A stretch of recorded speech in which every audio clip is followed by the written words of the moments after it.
Hi, my name is Christine Crum, and I am your host for ICAN. ICAN is a show dedicated to providing information to anyone who needs help. Help with what? Help with getting answers on where to go to get help with drug misuse, helping veterans find where they can go to get help, homelessness, and more. Once a month on this channel, we will take an hour to discover just what is really going on in our community. We will have interviews of people who can help and people who need help. We will discover all the stats, figures, and truth or fiction about drug, alcohol, and cigarettes. This is a program for not just adults, but kids too. We are all a part of this community, and we are all in this together. Welcome to ICAN, because I can make a difference, and so can you.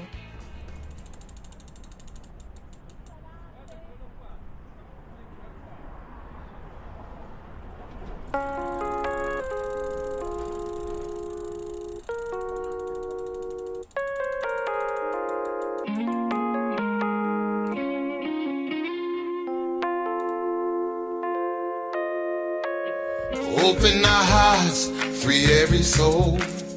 The fear inside, you must let it go. Oh, that monster, before it conquers you. Yeah, we all have demons, we fight every day. You get knocked down, but the bell hasn't rang, so keep going. Just stay focused when life seems hopeless. Before life passes you by, you must, like a bird with broken wings always. You've gotta reach for the stars. It might seem far. Ooh, don't stop. You gotta try. Oh, you gotta try. Oh, you gotta try. Oh, you gotta try. Oh, you gotta try. Oh, you gotta try. Oh, you gotta try.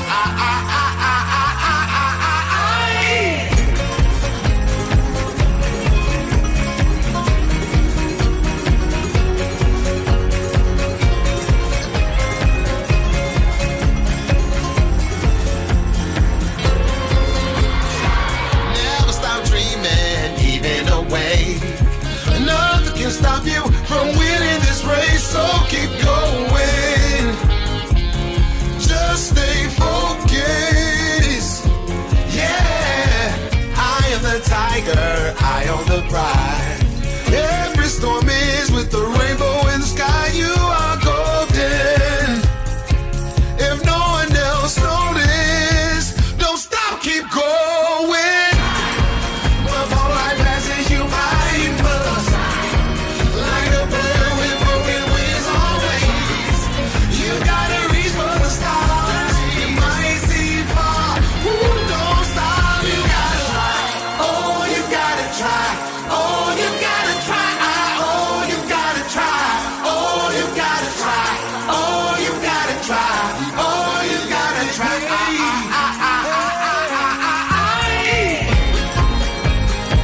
You gotta try. All you got to do is try.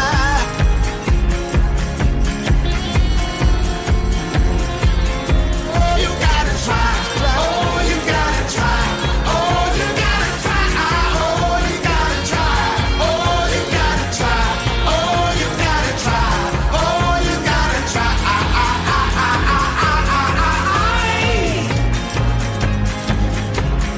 You gotta try. All you got to do is try.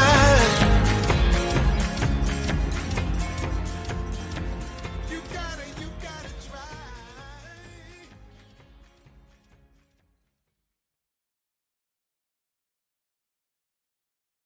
I think the biggest piece of advice I have for someone going through addiction or thinking about going to rehab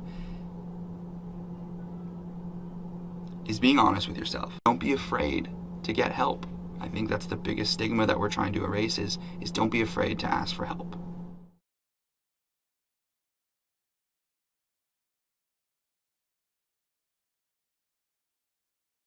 Welcome everyone to ICAN. Last month we stated we would be doing a show on pet therapy, but due to issues that have come across to us, this month's show will be on a very important issue affecting our nation, which is the opioid fentanyl crisis. There have been over 100,000 overdose deaths over the last year, and 64% of those have been from counterfeit opioids laced with fentanyl. The DEA has issued a new program to get the word out about this deadly issue called One Pill Can Kill. On today's show, in our first half, we'll be interviewing local DEA agent John Mcgarrett, Assistant Special Agent in charge of the United States Drug Enforcement Administration in Milwaukee. He will tell us all about One Pill Can Kill campaign and how it is affecting not just our local area, but also nationwide. In our second half, we will be interviewing a local mother, Erin Ratchwell, who lost her son Logan to a fentanyl overdose. Her story is very heartbreaking. So 275 people a day, and the majority of those are synthetic opioids such as fentanyl. And I mentioned fentanyl when we got together in July in Tampa, but just to refresh everybody's memory, or for those of you that weren't part of the drug awareness program meetings in Tampa, we have increasingly seen more and more of the fentanyl in the United States being supplied by cartels based in Mexico. It is the primary driver of overdose deaths. The heroin and fentanyl issues in the United States are intertwined.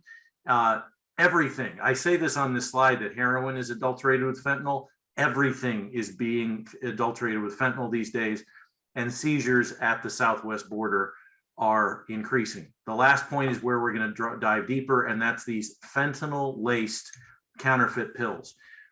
Let's talk about fentanyl for just a quick second. For those of you that didn't see this in Tampa, let me reiterate. This is just a typical sweet and low sweetener packet. Could be any brand. I'm not really maligning the brand, but this particular packet contains 2 grams of powder, 2,000 milligrams, a lethal dose of fentanyl. What you see on the tip of that regular number 2 pencil is 2 milligrams. So if this sweet and low packet, this sweetener packet was fentanyl, this is enough fentanyl to kill 500 Americans. And DEA is seizing kilos and kilos of this stuff. But what is particularly important for us is that we are seizing more and more counterfeit pills. These are pills that are made outside of the United States and outside the regular manufacturing process for a legitimate pharmaceutical product. And here's one of the risks. Someone might be going online thinking that they're going to order a bottle of Xanax or Adderall or hydrocodone or oxycodone products. They may have no idea that what they are ordering is actually a fake pill, because they're not getting it through their doctor, number one.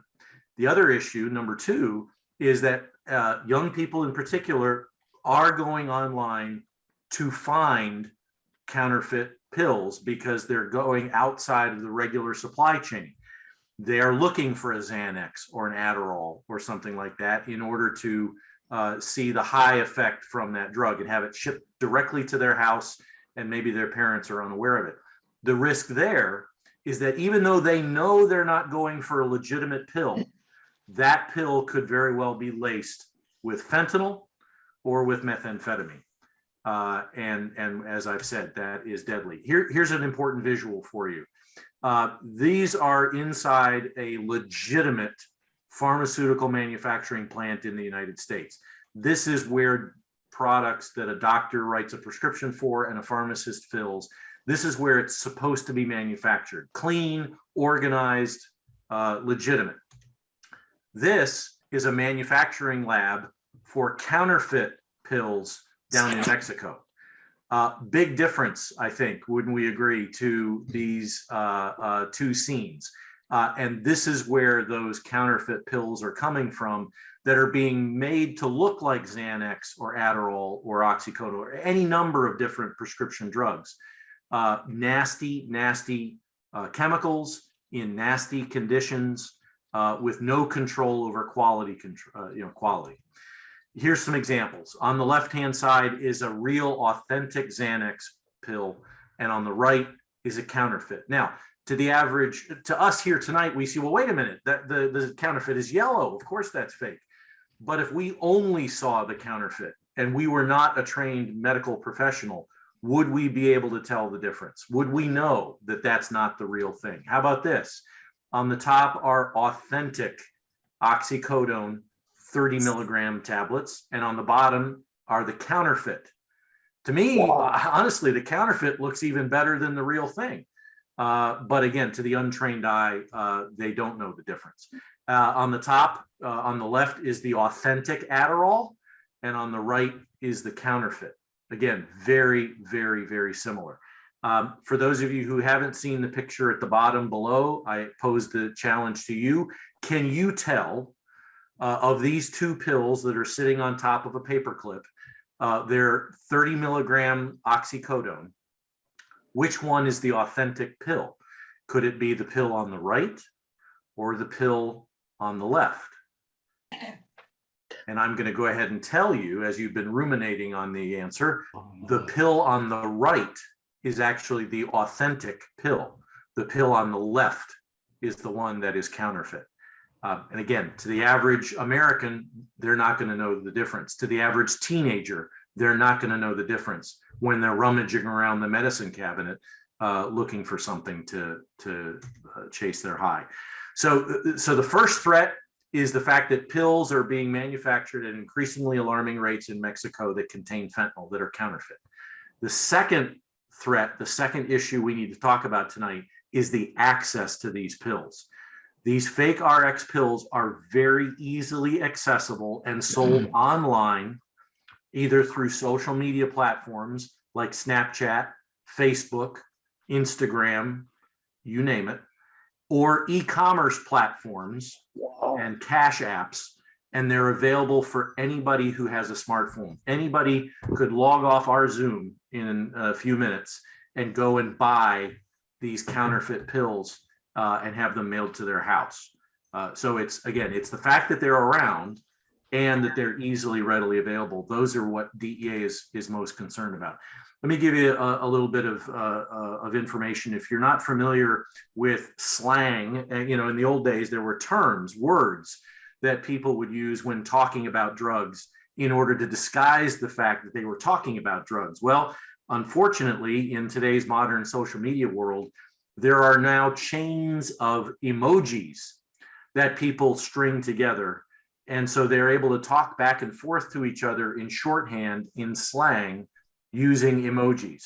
So that's another thing that we're trying to spread the word about these counterfeit pills, is using these emojis to communicate that they're looking for the opportunity for these drugs. So bottom line is DEA needs your help. I can't thank Kent and Bill and Frank and Eddie enough for giving me the opportunity to raise this red flag for you all. We have launched at DEA just before Christmas the One Pill Can Kill public awareness campaign. It is our goal to work to continue to make communities safer and healthier and educate the public about the dangers associated with counterfeit pills. And the one resource, the most important resource I want to raise for you tonight is that web address that's down at the bottom of the screen, www.dea.gov/onepill. That's the page that we at DEA have set up for folks to use to learn more about counterfeit pills, the threat from fentanyl-laced pills.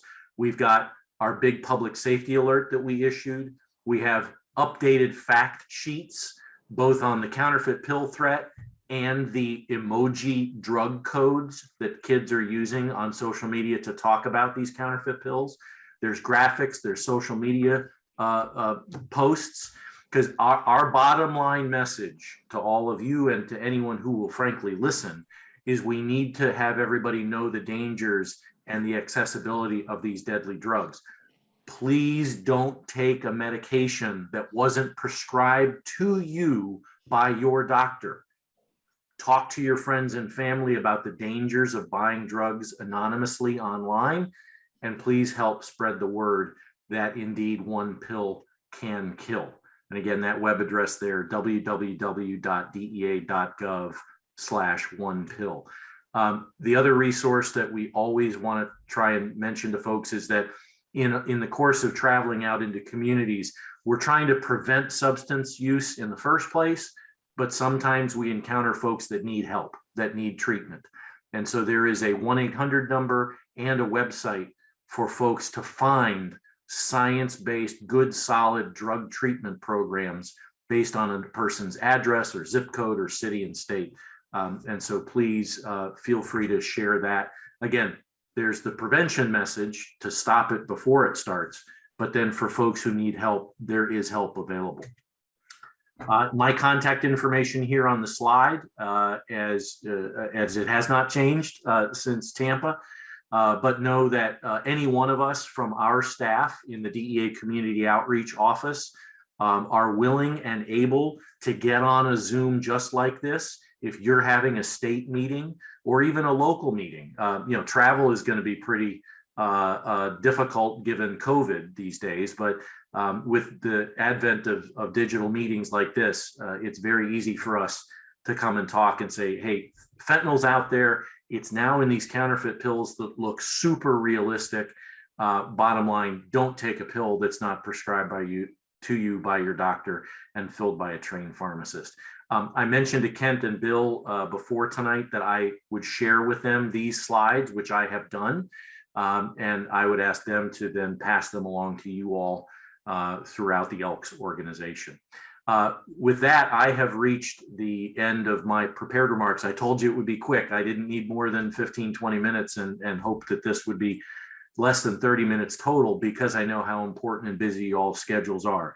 But it is critically important, an important stat that I forgot to mention earlier that kind of drives home the point about why DEA is raising this red flag to everybody.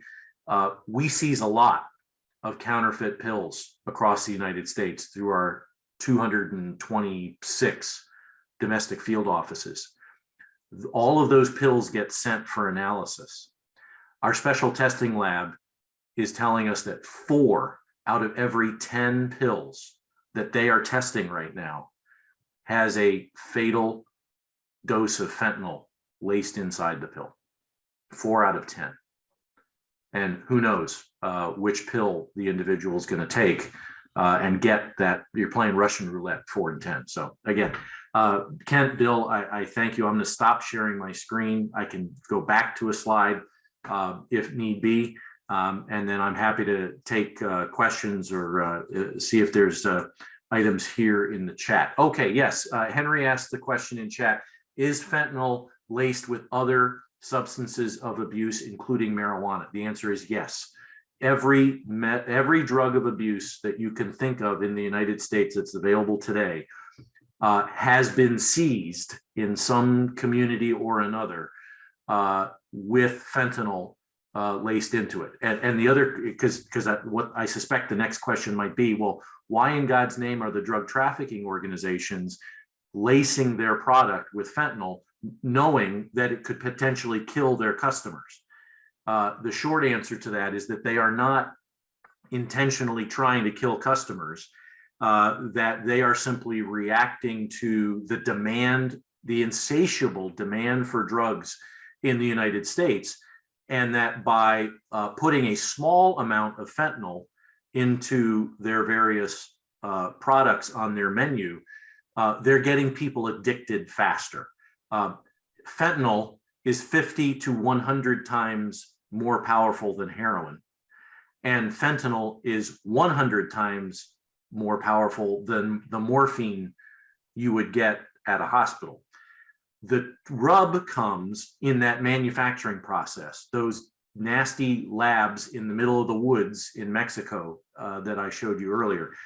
They're using cement mixers and blenders to blend all the ingredients together. And so over the course of a few pounds of raw powder that's going to be made into pills through an illegally purchased pill press, that fentanyl does not get evenly distributed. So some of the pills at one end of the manufacturing process are going to be chock-a-block full of fentanyl, and other pills at the other end of the process are going to have no fentanyl in them whatsoever. And that's why it's so unnerving to think of people taking a counterfeit pill, not having any clue where it came from, because there's no idea what's in those pills.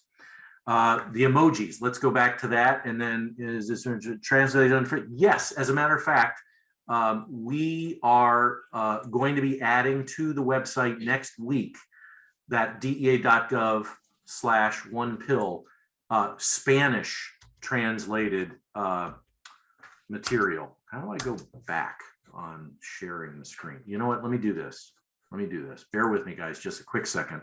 Let me take the slide deck back to the beginning. Okay. Share screen. Try this again from the start. And then we're going to go to, you wanted the emojis. Here we go. And here. Okay. Everybody seeing that? Okay. There is a fact sheet that is downloadable on the DEA.gov/1pill page. That is this information in a two-sided flyer, 8.5 by 11 flyer. This is not the only set of emoji drug codes that we're sharing with you. I just wanted to grab a few to put on this screen so that you all could get a sense of what I was talking about. There's a whole series of emojis that indicate whether the individual is a seller or a buyer, whether they're making a delivery, whether the order got picked up, whether the order was accurate.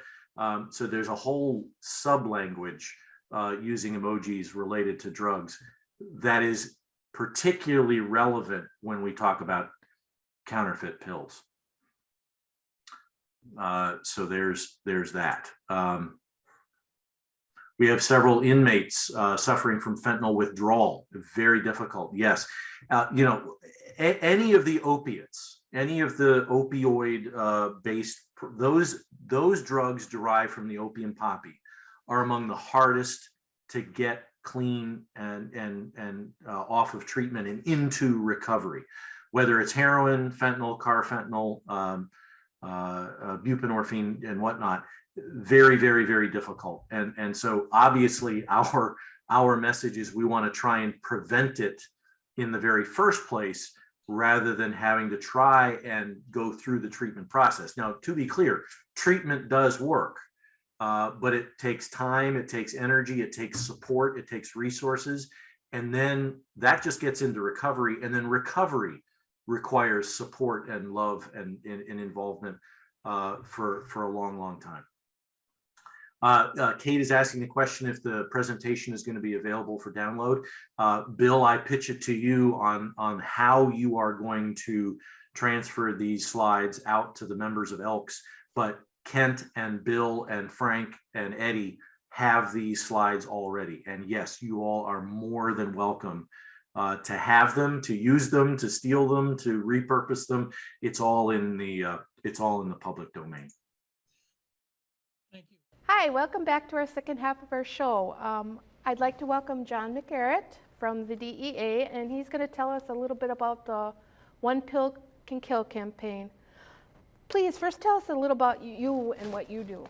I'm the Assistant Special Agent in charge for the state of Wisconsin, so I'm the senior DEA agent here in Wisconsin, okay. And I supervise DEA operations across the state. So we have our main office is in Milwaukee. And from Milwaukee, we service the counties around the Milwaukee metropolitan area. And we have satellite offices in Madison and Green Bay. And those offices have corresponding areas of responsibility as well. Okay. So and amongst those, I have enforcement personnel. Right. I have diversion investigators. I have tactical diversion investigators. We have intel folks, task force officers, clandestine lab teams. Yeah, there's a lot of folks that are involved in the effort. That's good, good. Can you tell us how many people within the last year have died from the opiate crisis, approximately? Yeah, the number is 97,000, and that's a number that goes from, I believe, I think the number they used was from mid-2020 to mid-2021. Okay. So the actual final number for the calendar year of 2021 may be higher, but 97,000 is the number we're working with, which is a significant increase year to year over every previous year. And it's mostly the fentanyl? Yes, a majority of the drug-related overdoses nationwide are now a result of folks that are ingesting fentanyl or a fentanyl analog. Right. What's an analog? An analog is a chemically similar and behaviorally, as in the way that it's expressed chemically in the body, similar to the primary compound. So fentanyl analogs may take the form of substances like carfentanil, which was talked about quite a bit because that was used as a large mammal tranquilizer. I didn't know that. And you'll also sometimes hear of acrylfentanyl or norfentanyl or 3,4-methylfentanyl. So these are all derivatives of the effort to make fentanyl in illicit laboratories. And they are sold and represented oftentimes as fentanyl, or many, many times as heroin or as other substances, even cocaine now. Yeah. And the byproduct of that is that people are ingesting these things without any knowledge or understanding of what it is that they're taking. Can you tell us about the One Pill Can Kill campaign that the DEA is? Yeah, so One Pill Can Kill was a DEA administrator directed, so that's DEA Administrator Ann Milgram, our appointed administrator, that was launched mid-year last year in an effort to, there's two parts to the effort. One was a messaging effort to increase awareness amongst communities, because there was an obvious need to go out and message to the citizens and to parents and to medical practitioners and even to law enforcement that we were seeing on our criminal investigative side a drastic increase in the number of illicitly manufactured pills that contained fentanyl. And I'll go back to that more. And then the other piece of it was a focused enforcement campaign, which is the men and women of DEA going out and doing investigations and law enforcement work with our state and local counterparts, and then prosecuting those people federally and in state courts, and specifically focusing on organizations and individuals that were distributing and manufacturing or smuggling, illegally importing fentanyl or fentanyl analogs in pill form into the United States. And back to the messaging part, what we've seen is as we see an increase in fentanyl in our drug supply, it's hard to pinpoint when that began specifically, but it is clear sometime in the last 7 to 10 years that fentanyl began appearing in the heroin supply and eventually began to fully supplant heroin as what was being sold to people who were seeking heroin. And the evolution of that, and evolution I use as an unfavorable term in this context, is that the drug cartels in Mexico astutely recognized that there was a high demand for pills because legitimately produced pharmaceuticals, Vicodin, oxycodone, hydrocodone, Percocets, were increasingly harder to obtain because of law enforcement efforts, because of messaging, because of awareness amongst clinical practitioners, doctors and nurse practitioners and pharmacies.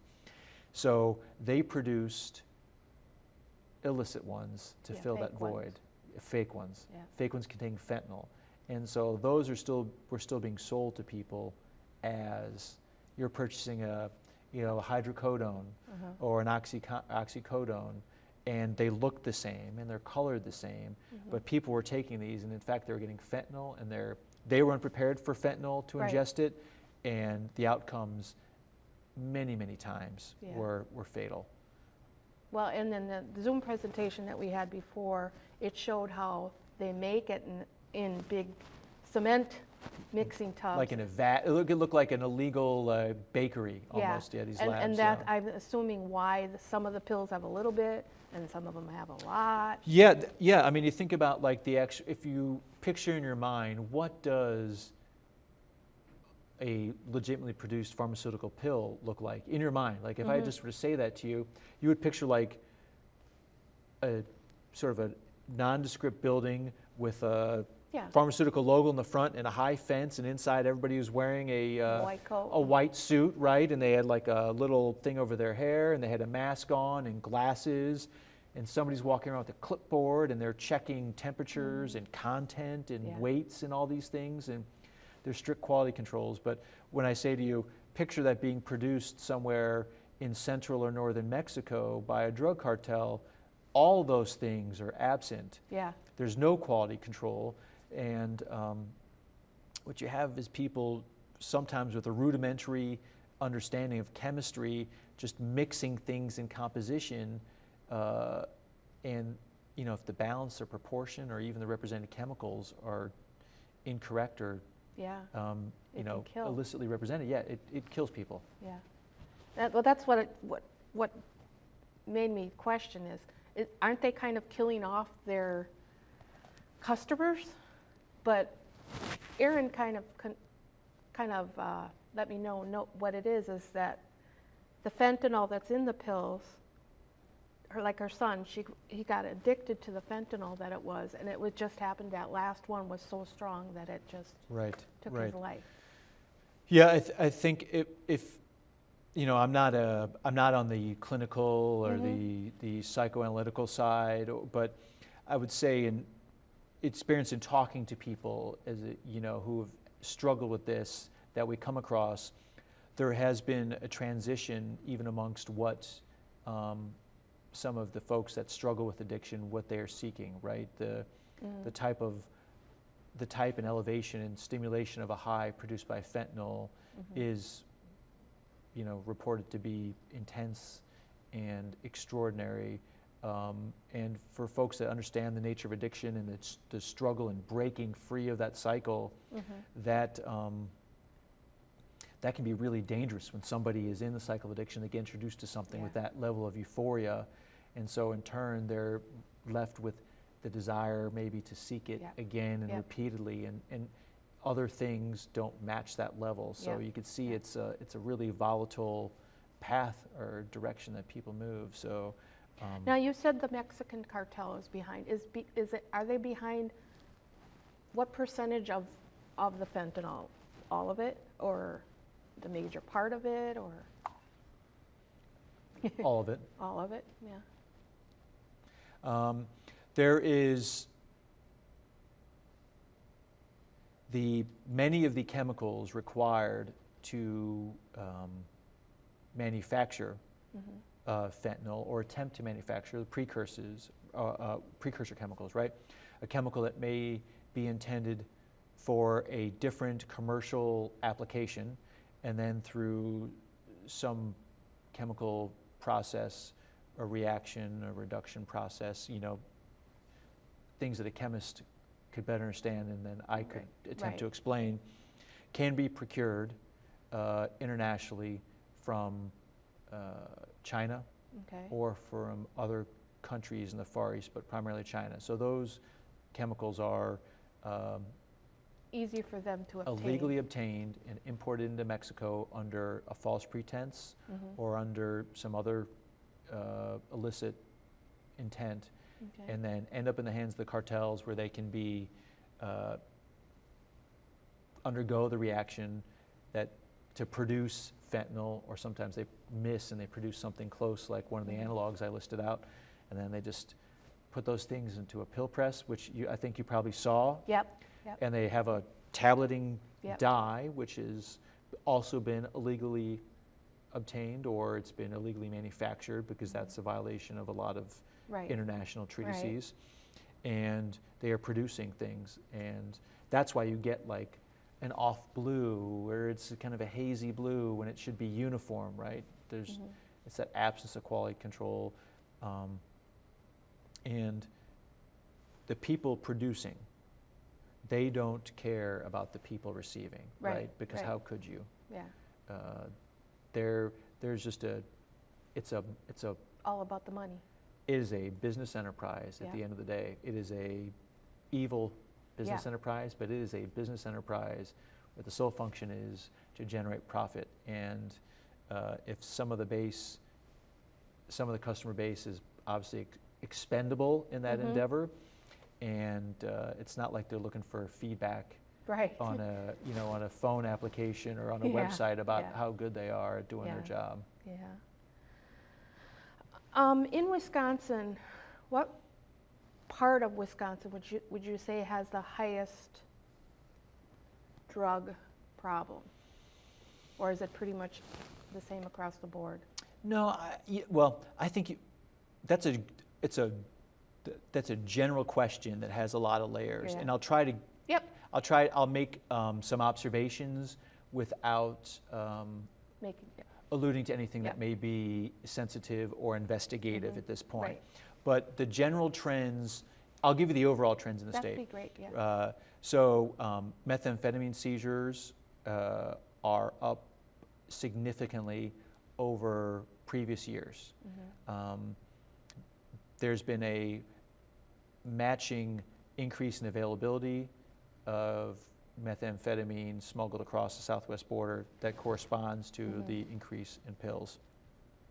And we see methamphetamine seizures across the state. Okay. That is a byproduct of a transitioning market where once upon a time you may have heard of the mom and pop meth lab. Yeah, we had a lot of problem with that up in Superior. Yes, and you may have sometimes people referred to it as the hillbilly lab. I spent a considerable amount of, I started in Missouri in my career, worked in the Southeast, but again, good state legislation, right? Good effort by state and local counterparts to do this, good messaging about preventive measures and about lab awareness. That the domestic labs, those mom and pop labs, or those small meth labs that were in trailers or homes in the community, those are really gone by and large. The seizures are down significantly from the previous year's numbers. They've been trending down consistently. But again, there's a recognition of business market share demand, right? It's a business enterprise, so the shift is now for Mexican manufactured methamphetamine, also with precursors imported from the Far East, manufactured in Mexico and smuggled in the United States in increasingly larger quantities with higher purities at lower cost. Yeah, I was going to ask you if that was... increases market share. Yeah, the prices, it'd be stunning if you saw what the prices were compared to a decade ago. I mean, it's generally inflation and demand increase price, but that has not been the case. So that's scary. So you have an increase of fentanyl proliferation, methamphetamine proliferation, fentanyl pills are certainly, that is a exploding trend here in Wisconsin, exploding. And then you have a continuing, pervasive amount of cocaine and on occasion heroin, but heroin's largely been supplanted by fentanyl. So in the state, all the major drugs are present. The only difference is which one of the large population centers, how are they supplied? Like what's the next city or community above them in the supply chain? So I won't give up much more beyond that, what our observations are, but amongst like the major areas, right? Green Bay, Wausau, Eau Claire, Madison, Beloit, Milwaukee, and then there's probably even a few Sheboygan, Fond du Lac, like all those have their own nuances in what is the more desirable drug for their market and how they are supplied. Now, what I haven't been able to reconcile, or what we haven't been able to reconcile, but we endeavor to do so is it the demand that drives the particular geographic area that is supplying them in terms of if say a community is for some reason wants a lot of meth, does that mean that they're sourced by a particular external location? Or is it just that that's what's available to them and that's what they consume? Okay, so you haven't really. It's tough to Kinda- reconcile. There's a yeah. lot of, Yeah, a lot you of- know, social demographics to look at there, but. Okay, going into the one pill can kill, in the presentation that we had before the interview, there's a hidden ways kids and adults are using emojis to talk about and buy drugs online. Can you we put the pictures up, but can you tell us a little bit about that? Yeah, so fortunately, we haven't seen too much of the use of those platforms Oh, like Instagram or Snapchat here in Wisconsin. good. That's not to say they are not present, and Right. parents should not be cautious or aware, because just because we haven't seen them doesn't mean it's not Right, occurring. right. We have seen and done internet transactions for fentanyl pills in significant numbers, and so yet again, it's easy to be anonymous, Right. as most parents have realized. On the backside of the internet, anybody can hide anything. They can Right. hide their location, they can hide their Right. IP address, they can hide their identity, they can hide their country of origin, they can hide their payment and bank information. Yeah. So what's happening is, as I think more handsets or phone sets are in the hands of a younger Children, generation, they're gaining more access to a more global market, and there's a lot of nefarious folks in that global market that are willing to sell and distribute and just put something in the postal system or. That's what I was going to ask you, is a lot of that changing into being over the internet rather than in person? I don't think it'll ever truly transition Okay. entirely, because I think, this again would probably go back to understanding of addiction, but I think maybe some of like urgency or consumption behaviors would dictate that you couldn't fully go to a patient, or sort of a purchasing and then patiently waiting for receipt via the mail. Yeah, that makes sense. I do think that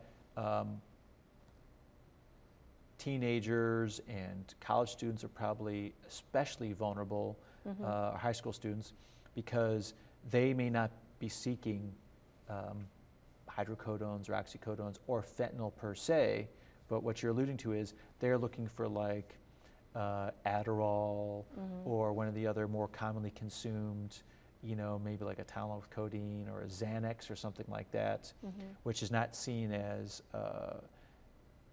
potent a drug of consumption, and those are being fraudulently represented, as online, and in fact, they may contain fentanyl, they may contain methamphetamine, they may contain a combination of the two. We've seen all those things. Have you seen any of the fentanyl in vaping or in? I have not, and I have No? not heard anything No? about Okay, vaping good. in our fentanyl vaping. Yes.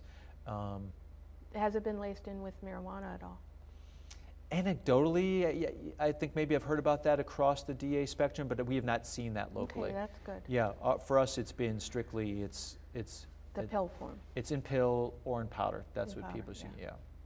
Okay. Anything else you would like to? Yeah. Well, I would say we have seen it in cocaine, Okay. and we have seen it represented as cocaine because obviously, not obviously, but fentanyl can be produced in Mexico, but cocaine must be grown in a growing cycle in a specific geographic latitude of the world, right, in the Andean region. So there's a process. Okay, I didn't know that. Yeah, so cocaine would have to be grown in specific countries, and because that's harder or more challenging to obtain, Okay. whereas getting a chemical put on a ship and brought to Mexico is easier. Okay, that makes sense. I did not know that. I did not know cocaine had to be grown in a specific area. Yep. So there's the Andean region. So you get a section of South America, Okay. Latin America below the equator that has the appropriate climate, Okay. temperature, soil conditions, whatever the environmental conditions are, that makes it preferential and ideal for the cocoa plants to grow. So those countries would be Colombia, Peru, Ecuador, and Bolivia. So are those countries then the ones that are producing the cocaine, or is it moved over to the Mexican cartel? So the cocaine is typically grown, refined, because cocaine is not really manufactured per se, because it's it's an organic material, an organic compound, and refined, and then it is sold to the Mexican organizations So the Mexican cartel just basically is in control of all. It's the gate. They're functioning as like the funnel. access point, the gateway, right, to bring illicit drugs into the U.S. Wow, that's scary. Anything else you would like to add? No, I think back to like the emoji thing. I think a big part of the successful thing with one pill can kill, or an important thing with one pill can kill, is that conversation with children, right? Because this is sort of behavior, or these are things that kids do sort of out of the sight of parents, or and there's an access to a whole dark place, like the dark web and beyond, that is available through the internet, with some really sinister stuff on there.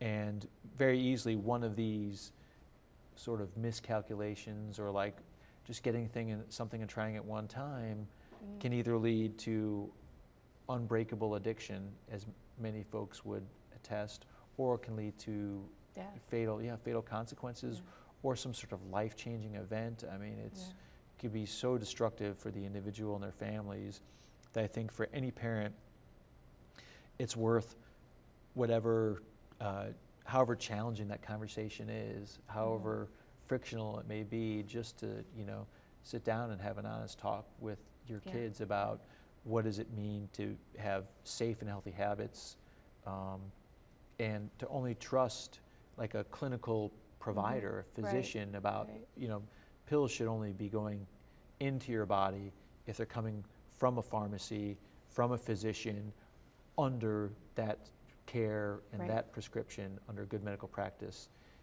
Even diverted from those sources can be lethal, and have really tragic consequences. So I've noticed within the last few years that doctors have been more responsible for how they are giving out pills to adults and children, because before they seemed to be giving them out whenever, where now they actually have to sign some kind of paperwork or information. So you can no longer do renewals for Schedule 2, which is the highest level of federally controlled narcotics. They have to do actual like signed scripts from a prescription pad, and they have to be presented Physically in person handed. to a pharmacy, and all those things are tracked. Those Schedule 2s are tracked in the statewide database. So there's been a lot of improvement in oversight. There's been a lot of improvement in understandings of pain management in medical practices. Good. And I think there's been a lot of improvement in education amongst physicians about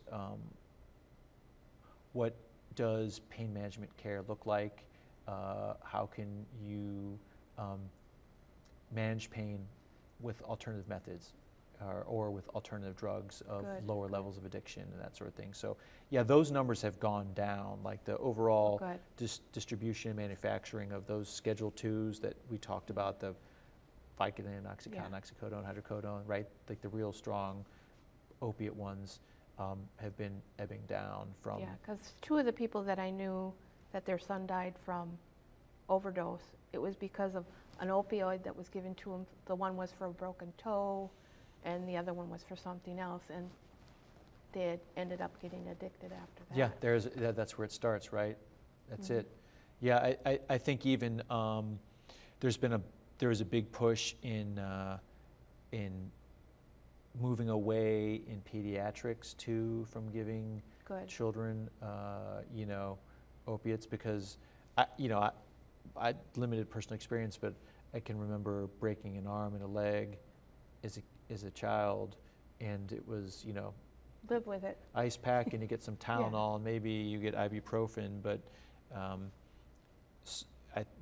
when you hear about parents saying, and many parents have approached me and said, oh, you know, the doctor gave me like a 7-day prescription of, you know, hydrocodone for my teenager, you know, I think people now are thinking, parents are thinking more, they're more invested in medical care and what their kids are taking, which is great, and they're better informed. Good. And I'm hopeful that DEA is part of that and that you all are part of that. And I think that doctors are like, you know, this is being watched closely. Is there another way we can do this, right? Yeah, that's a good thing. I appreciate you being here today. The information has been awesome. Is there anything else you would like to add before we? No, thank you. I hope I haven't overwhelmed you with too much. No. Like I said, you've got plenty of time here. I want the word to get out. I want people to know. I mean, I'm sure there's other questions I should have asked, but. Yeah, I'll talk about a couple of other resources. Certainly, if people have concerns about if they have an issue with a family member or they're concerned about addiction, I think a great place to start is the www.dea.gov. Okay. So at our homepage, there's resources there. There's educational and instructional tools for parents, for schools, right? At varying levels, elementary or junior high and high school. I think they have sort of like material you can print off or download from there. And I think it can point you towards other resources in your community to help. Yeah, and we always add those at the end of our show. So if you email that to me, and I probably have it anyways. Yeah, and I think the other piece is, you know, we still do a national take-back program. Yep. And you might have talked about the NTBI, right? Or maybe you've run a show on that before. We haven't yet, but the Elks does every year. They run a site or something like that. So yeah, the National Take Back Initiative is a key part of this too, because that allows DEA twice a year. And I'm telling you, Wisconsin, you know, they have, what we take back here is amazing, the volume. Wisconsin took back more than Illinois and Indiana combined. Wow. In October. So. Is that a good thing, or is that I mean, it's a good thing, but does that mean we're taking too many pills? It's, you know, that's tough to answer that, because it could be because we are so mobilized with our state and local partners, like the Division of Criminal Investigations from the Attorney General's Office. The DCI folks do a fantastic job working with us and messaging it. And we have an amazing amount of people contributing from like the various police agencies across the state. I've never seen anything like it anyplace else. And we have many, many, many community-based groups that are also messaging. Yeah. So I think it's more a byproduct of like a unity of effort, and less something like, oh my gosh, as a state with, you know, 6 or 7 million people have, you know, a huge pill problem, and I don't think that's the case. I just think people are going into every corner of the state and saying, hey, on this day, let's get rid of this stuff. Give to us. What happens to all the drugs that come in after? So so we collect them all at a central location in Milwaukee, and then they are packaged and palletized, and then we bring them to a Environmental Protection Agency certified incinerator I won't disclose the location, but it's we contract for everything to be incinerated. So I think, you know, 60 or 70,000 pounds we had. So all that stuff gets incinerated under the supervision of a team of agents. So from when we take it to when we dispose of it, we've got positive control of it. Cool. And so the gun carrying agents are escorting that to the location and supervising the destruction. Awesome. So it doesn't get back out into the. It doesn't. It's the end of the line. It's when it gets to us, it's being disposed of. Yeah. Does the DEA think they are getting anywhere with the drug problem? I probably didn't word that correctly, but. I know it's a fair question. Or Or is it just going to be a not continuous? I think we have to reframe like the narrative, right? Like what we call it. Like it's, the challenge is wider than just using criminal investigations to attack networks and keep the American people safe. That's what our mission is, right? Right. We have constitutional authority, or we have statutory authority to investigate globally drug organizations that are affecting U.S. citizens. I think in that way, like the men and women DEA, I'm more impressed with the level of work and commitment to public safety out of them than ever. Like every day, I'm honored and proud to to work with these folks. But the wider question you ask is, are we being successful? I think it's tough to measure, and I don't think it's just an investigative piece, right? Right. There's like a public health piece. Right. There's a legislative piece. There's an awareness piece. There's a family piece, right? And for some places, there's a faith-based piece too. So I think we all need to take a hard look at our efforts and our work and decide if, are we putting in a really good unified effort in tackling that problem? Because it is present and pervasive and destructive, and the legacy of drug addiction has a huge impact on communities, right? Yeah. Oh, yeah. You have parents and grandparents raising children of their children when they thought they were retired, and they end up with toddlers in their 60s or 70s. You have fetal abstinence syndrome filling up ICUs in some areas, like in waves. You have EMTs and fire and local police overwhelmed by if a bad supply of fentanyl or something else gets into a community and causes fatal or near fatal overdoses, and putting themselves at risk in addressing that. You have folks engaging who are stuck in this cycle, engaging in high-risk behavior, maybe with there's more communicable diseases, and that can lead to spikes in communities of those things. And then you have the long-term impacts on healthcare and a largely uninsured segment of the population that needs to be taken care of. So that's why I say it's tough to say, like, I do the job because I think it's fixable and I think it's important. Yeah, it is important. And we really appreciate everything all of you do.